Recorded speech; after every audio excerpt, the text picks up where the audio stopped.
Hello friends, आप सबका स्वागत है मेरे educational channel educator of Delhi में।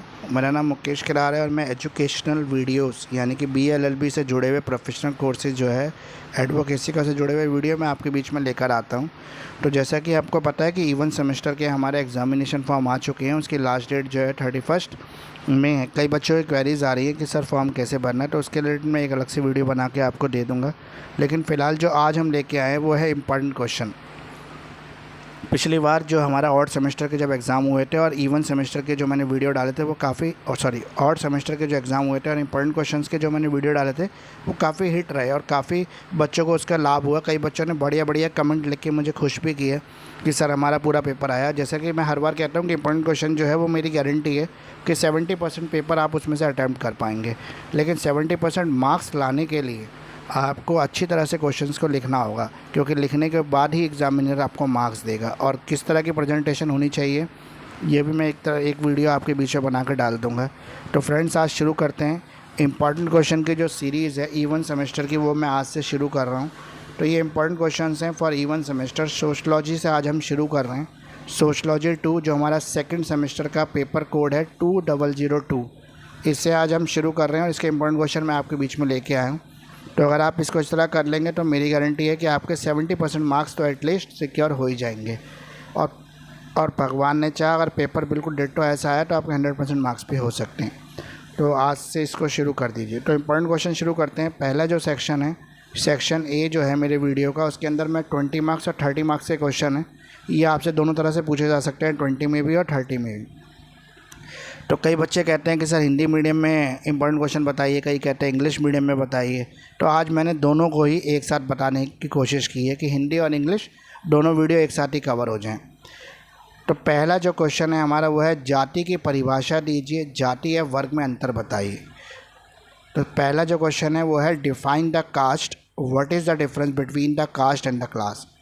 तो इसमें आपको बढ़िया तरीके से आंसर तैयार करना है। सबसे पहले आपको जाति के बारे में लिख देना है, जाति का क्या है, उसकी मीनिंग क्या है। फिर उसकी जो किसी भी एक सोशलॉजिस्ट के द्वारा दी गई उसकी एक परिभाषा लिख दें या 2 परिभाषा लिख दें किसी भी सोशलॉजिस्ट के द्वारा। उसके बाद उसका ऑब्जेक्टिव लिख दें, फिर उसके बाद उसको डिफरेंशिएट, फिर उसके बाद क्लास लिखें, क्लास का क्या मीनिंग है, फिर क्लास की क्या डेफिनेशन है, उसकी क्या परिभाषा है सोशलॉजिस्ट ने जो दी है वो। उसके बाद फिर इनको डिफरेंशिएट करें। डिफरेंशिएट करने के 2 तरीके हैं। बेटर तरीका ये है कि अगर आप पॉइंट वाइज डिफरेंशिएट करते हैं, यानी कि एक पेपर का आपने हाफ मार्जिन ले लिया, इस साइड क्लास लिखा, इस साइड क्लास लिखा, और पॉइंट वाइज कैटेगराइज करके अगर आपने डिफरेंशिएट लिखा, तो मेरी गारंटी है कि अगर 30 मार्क्स में आता है 25 मार्क्स आपको ज़रूर मिलेंगे, 25 प्लस ही मिलेंगे। और अगर ये 20 मार्क्स में आता है तो 15 प्लस आपने कहीं नहीं छोड़े। तो इसीलिए इसको इस तरह आंसर को तैयार करें। दूसरा क्वेश्चन है पश्चिमीकरण की परिभाषा दीजिए। पश्चिमीकरण से आप क्या समझते हैं, संस्कृतिकरण से इसका क्या अंतर है बताइए। Define the westernization and distinguish it with the Sanskritization. तो जैसे कि हिंदी में हमें समझ में आ रहा है कि पश्चिमीकरण क्या है। जैसे आजकल हम भाग रहे हैं यूरोप की सभ्यता की तरफ, यूरोपियन स्टाइल को अपनाते जा रहे हैं, हम इंडियन कल्चर को भूल रहे हैं। तो ये आपको बताना है पश्चिमीकरण क्या है, इसका मीनिंग क्या है, इसकी परिभाषा, फिर वही सोशलॉजिस्ट की 2 परिभाषा दे देनी, फिर इसके थोड़े से ऑब्जेक्टिव लिख देने। उसके बाद संस्कृति का भी मीनिंग लिख देना आपको, संस्कृतिकरण क्या है, फिर उसकी परिभाषा लिख देनी है 2 सोशलॉजिस्ट के द्वारा दी हुई। उसके बाद फिर आपको ऑब्जेक्टिव लिख देना संस्कृतिकरण के। उसके बाद जब आप लिखोगे तो फिर आपको इस दोनों के बीच में डिफरेंशिएट करना है, वही हाफ मार्जिन ले लेना पेपर का, इस तरफ लिख देना पश्चिमीकरण, इस तरफ लेना संस्कृतिकरण, यानी कि वेस्टर्नाइजेशन, संस्कृताइजेशन। तो इससे क्या होगा कि अगर आप पॉइंट वाइज कैटेगराइज करके लिखोगे तो अच्छे मार्क्स आपको डेफिनेटली मिलेंगे। अगला क्वेश्चन मोस्ट इंपॉर्टेंट क्वेश्चन है, रेगुलर एग्जाम में आता है, हर बार नॉर्मली आता है, हर पेपर में मैंने इसको देखा है आते हुए। जजमानी व्यवस्था क्या है, इसके गुणों और अवगुणों की परिभाषा दीजिए। What is the jajmani system, write is merit and demerit. तो जजमानी सिस्टम क्या है, इसके गुण अवगुणों को आपको बताना है। तो ये क्या होता है ये मैं अभी आपको नहीं बताऊंगा, एक अलग से वीडियो बना कर डालूंगा इसका, उसमें आपको एक्सप्लेन करूंगा क्या होता है जजमानी सिस्टम। तो आपको सबसे पहले इसका मीनिंग लिखना है, जजमानी सिस्टम की कुछ परिभाषा अगर आपको मिल जाती है किसी सोशलॉजिस्ट के तो वो लिख देनी है। उसके बाद फिर आपको जजमानी सिस्टम के क्या तात्पर्य है, मतलब इसके कार्य क्या है, ये कैसे काम करता है वो आपको बताना है। उसके बाद फिर आपको इसके मेरिट और डीमेरिट्स पे आना है। तो जैसे मैंने आपको पीछे बताया था, डिस्टिंग्विश बिटवीन, डिफरेंशिएट बिटवीन, बीच में पेज में लाइन लिख के अगर आप लिखेंगे तो ज़्यादा अच्छा है। तो ऐसी मेरिट और डीमेरिट्स को भी आप कैटेगराइज करके 1 2 3 4 पेज के हाफ मार्जिन लेकर इस साइड मेरिट इस साइड डीमेरिट करके भी लिख सकते हैं। और दूसरा तरीका भी है कि सबसे पहले आपने मेरिट्स लिख दिए, सारे मेरिट 1 2 3 4 5 6 7 लिख दिए, फिर उसके बाद लिख दिया डी मेरिट्स और 1 2 3 4 5 6 7 डी मेरिट्स लिख दिया, ऐसे भी लिख सकते हैं। तो दोनों तरीके से आप लिख सकते हैं, दोनों तरीके से आपको मार्क्स अच्छे मिलेंगे, डेफिनेटली अच्छे मिलेंगे। तो ये 3 क्वेश्चन हो गए। चौथा क्वेश्चन है हमारा, सांप्रदायिकता किसे कहते हैं? भारतीय समाज में इसके कारणों और परिणामों की व्याख्या कीजिए। What is communalism, explain its causes and consequences for the Indian society. तो सबको पता है कि सांप्रदायिकता क्या है, धर्म के नाम पर जो वाद विवाद होता है और आजकल बहुत ज़्यादा ये हो भी रहा है।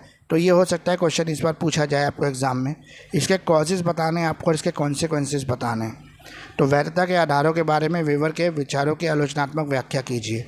Critically examine the Weber's view on the basis of the legitimacy के व्यूज़, जो वेबर्स ने व्यूज़ दिए हैं लेजिटिमेसी के लिए, वैधता के लिए, वो बताने हैं आपको।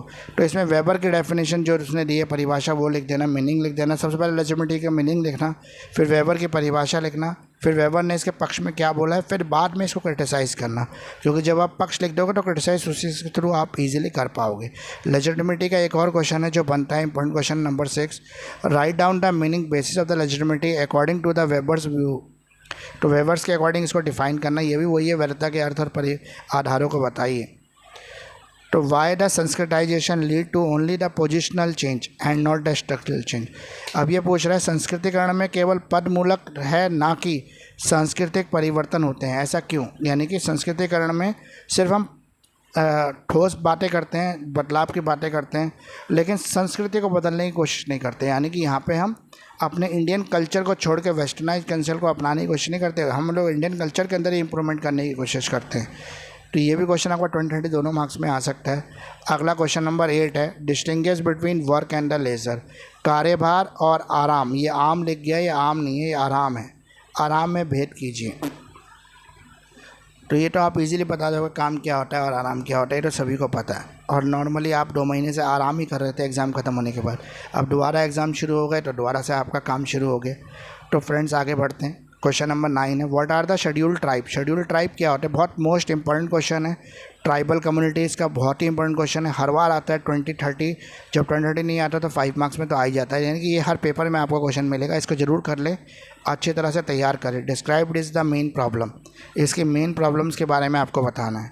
तो describe the problem of the tribal community. Tribal community से क्या प्रॉब्लम्स है, ट्राइबल कम्युनिटी की डेफिनेशन लिखना, मीनिंग लिखना, उसकी परेशानियां लिखना, ट्राइबल कम्युनिटी किस तरह इंडिया में सर्वाइव कर रही हैं, उनको सर्वाइव कराने के लिए गवर्नमेंट ने क्या फैसिलिटीज़ दी हैं, गवर्नमेंट ने किस तरह से रिजर्वेशन दी है उनके लिए, ये लिखना। Clarify the concept of the schedule caste in the Indian society. भारतीय समाज में अनुसूचित जातियों की अवधारणा स्पष्ट कीजिए। यहाँ पे आपका रोल लिखना है, role of the schedule caste in the Indian society. Indian societies के अंदर शेड्यूल कास्ट का क्या रोल है और ये कितना सक्सेसफुल है, आपको ये बताना है। Explain the significance of the law in the Indian society.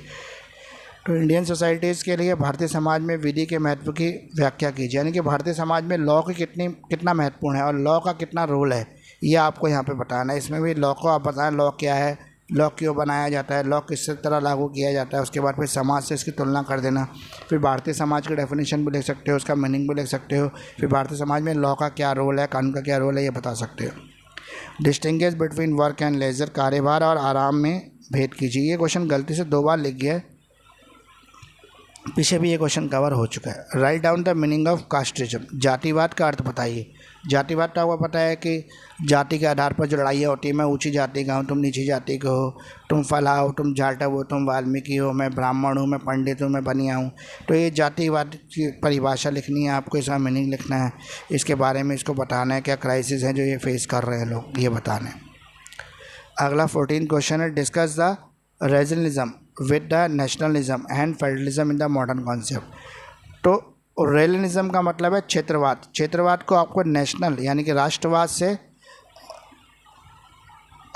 से और फेडरलिज्म से यानी कि फेवरेटिज्म जिसे कहते हैं हम, फेवरेट है ये, उसका पक्ष ले रहा है, उससे किस तरह से आप अलग कर सकते हो, ये बताना है आपको। Distinguish between the custom and the law, प्रथा और विधि में क्या अंतर है ये बताना। तो ये 15 क्वेश्चन जो है हमारे लॉन्ग क्वेश्चन हो गए।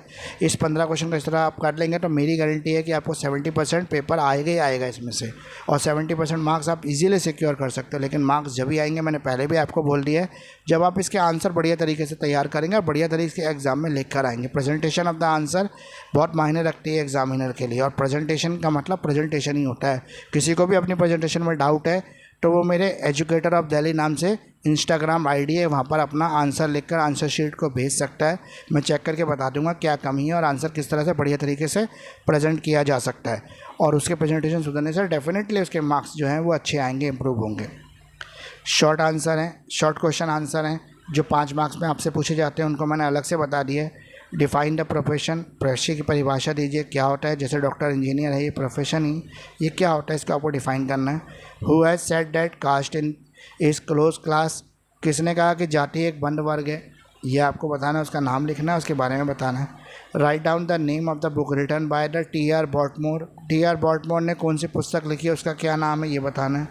Discuss the social impact of urbanization in India, Bharat में नगरीकरण के आलोचनात्मक प्रभावों की विवेचना कीजिए। यानी कि भारत में नगरीकरण जो है, शहरीकरण जो हो रहा है, उसकी क्या आलोचनात्मक व्याख्या आप पढ़ सकते हो, क्या बुराई है उसके अंदर। अब 5वां क्वेश्चन है, how can casteism be eradicated in the Indian society, भारतीय समाज में जातिवाद को कैसे समाप्त किया जाता है। ये कॉजियम जो बन गया है, कॉजियम नहीं है, कास्टिज्म है। तो कास्टिज्म किस तरह से भारतीय समाज के लिए एक तरह से दीमक का काम कर रहा है, वो उसको समाप्त कर रहा है, कैसे, ये आपको बताना है। What are the causes of the regionalism in India, क्षेत्रवाद से आपके क्या कारण है, भारत में क्षेत्रवाद क्यों है, क्षेत्र के हिसाब से क्यों पनप रही है चीज़ें। Write down the name of the book written by the M N. Srinivas, M N. Srinivas ने कौन सी बुक लिखी थी, उसका नाम लिखना है। एम.एन. श्रीनिवास द्वारा लिखित पुस्तक का नाम लिखिए। Explain the economic factors of the social change, social change के लिए जो भी इकोनॉमिक फैक्टर रिस्पॉन्सिबल है उसका नाम लिखना है आपको। सामाजिक परिवर्तन में आर्थिक कारणों की व्याख्या कीजिए, सामाजिक परिवर्तन में जो आर्थिक कारण है उसकी भी आपको व्याख्या करनी है। तो फ्रेंड्स, आज का वीडियो यहीं ख़त्म होता है। ये इंपॉर्टेंट क्वेश्चन है सोशलॉजी का, मेरी गारंटी है, बार बार मैं ये कह रहा हूँ, मेरी गारंटी है 70% मार्क्स, 70% पेपर इसी में से आएगा, 70% मार्क्स आपके आ सकते हैं।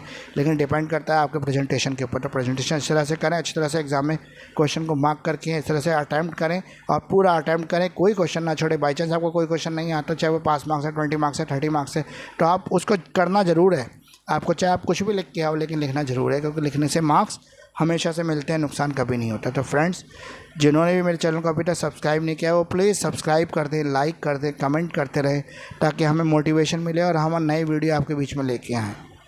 तो इस तरह से मेरे चैनल के साथ जुड़े रहिए, मेरे चैनल को और बच्चों के साथ भी शेयर करें। स्पेशली ये इंपॉर्टेंट क्वेश्चन की सीरीज़ उन बच्चों के लिए जो पूरी साल पढ़ाई नहीं करते, लास्ट में जाके वो कुछ पढ़कर पास होने की कोशिश करते हैं। तो ऐसे बच्चे अगर के लिए वीडियो बहुत ही हेल्पफुल है। वो अगर 15 क्वेश्चन ये रट के भी चले जाते हैं, कैसे भी करके याद कर लेते हैं, 15 क्वेश्चन कोई बड़ी डिफ़िकल्ट टास्क नहीं है, अगर वो कर लेते हैं तो डेफिनेटली मेरी गारंटी है कि उनको पासिंग मार्क्स या 70% मार्क्स भी मिल सकते हैं। तो थैंक यू फ्रेंड्स, इतना समय देने के लिए आपका बहुत बहुत शुक्रिया, बहुत बहुत धन्यवाद।